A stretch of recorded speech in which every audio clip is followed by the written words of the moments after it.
उत्तराखंड के पूर्व मुख्यमंत्री हरीश रावत ने बैलगाड़ी की सवारी कर तेल की बढ़ी हुई कीमतों को लेकर जो प्रदर्शन किया, वो विरोध उन्हें महंगा पड़ गया।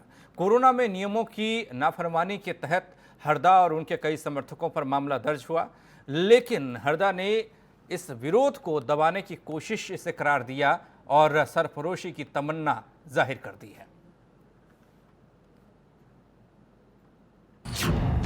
तेल की कीमतों में तेजी पर हरदा का सीएम त्रिवेंद्र पर तंज। बैलगाड़ी की सवारी पड़ी भारी तो सीएम को बताया अत्याचारी। हरदा में फिर जागी सरफरोशी की तमन्ना। बोले देखना है जोर कितना बाजुए कातिल में है। सरफरोशी की तमन्ना अब हमारे दिल में है। देखना है जोर कितना बाजुए कातिल में। घर के बागीचे में बैठे हरीश जी के दिल में अचानक से ये जागी सरफरोशी की तमन्ना। ना तो चीन से भिड़ जाने को लेकर है और ना ही पाकिस्तान को सबक सिखाने को लेकर। राहुल गांधी जिंदाबाद जिंदाबाद, भाजपा सरकार शर्म करो शर्म करो शर्म करो। दरअसल ये अदावत तो रावत वर्सेस रावत को लेकर है। हुआ यूं के कोरोना काल में कारागार में कैद होकर रह गई कांग्रेस की सियासत को लगता है मानो तेल की बढ़ती कीमतों ने जमानत सी दे दी हो।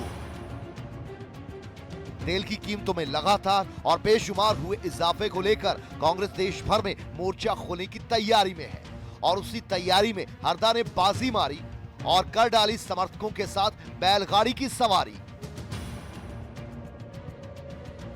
फिर क्या था, तेल पर तंज और कोरोना में कानून की मुखालफत पूर्व मुख्यमंत्री को महंगी पड़ गई। हरदा समेत 39 कांग्रेसियों पर मामला दर्ज कर लिया गया और फिर पूर्व सीएम ने स्वतंत्रता संग्राम वाले लहजे में सूबे के सरदार को कुछ इन शब्दों से संबोधित किया। सरफरोशी की तमन्ना अब हमारे दिल में है। देखना है जोर कितना बाजुए कातिल में। पुलिस द्वारा हरदा और उनके समर्थकों पर हुई कार्रवाई के बाद तो पूर्व सीएम के तेवर अब और तल्ख हो गए हैं। उनका कहना है कार्रवाई भले ही होती रहे, बढ़ी हुई कीमतों को लेकर कांग्रेस का कारवां फिलहाल तो थमने से रहा। इसमें एक मुद्दा और जुड़ गया है, लोकतंत्र बचाने का, कांग्रेस कार्यकर्ताओं पर से मुकदमे हटाने का। और कल एक पेट्रोल पंप में, किसी पेट्रोल पंप पर 1 मिनट में सांकेतिक विरोध दर्ज करने जाऊंगा और उसके बाद दिन निर्धारित करूंगा। रोडवेज की बस के आगे भी बैठूंगा, लेटूंगा और भी मैंने कुछ कार्यक्रम तय किए हैं, उन कार्यक्रमों को मैं करूंगा। हालांकि इसके जवाब में स्टेट बीजेपी यूनिट तेल के दामों को लेकर अपनी दलीलें लगता है पहले से ही तैयार कर चुकी है। हरीश रावत जी राज्य में बैलगाड़ी लेकर घूम रहे हैं और बैलगाड़ी में घूमकर वो अपने सादगी का परिचय दे रहे हैं, लेकिन उन्हें ये मालूम होना चाहिए कि यूपीए के शासनकाल में वो केंद्रीय मंत्री थे और उस समय जो महंगाई थी उससे देश की जनता त्रस्त थी।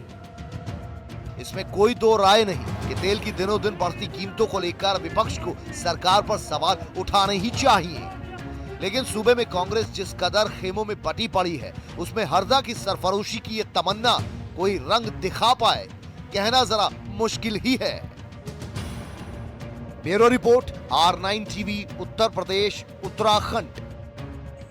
सरफरोशी की तमन्ना अब हमारे दिल में है। देखना है जोर कितना बाजुए कातिल में।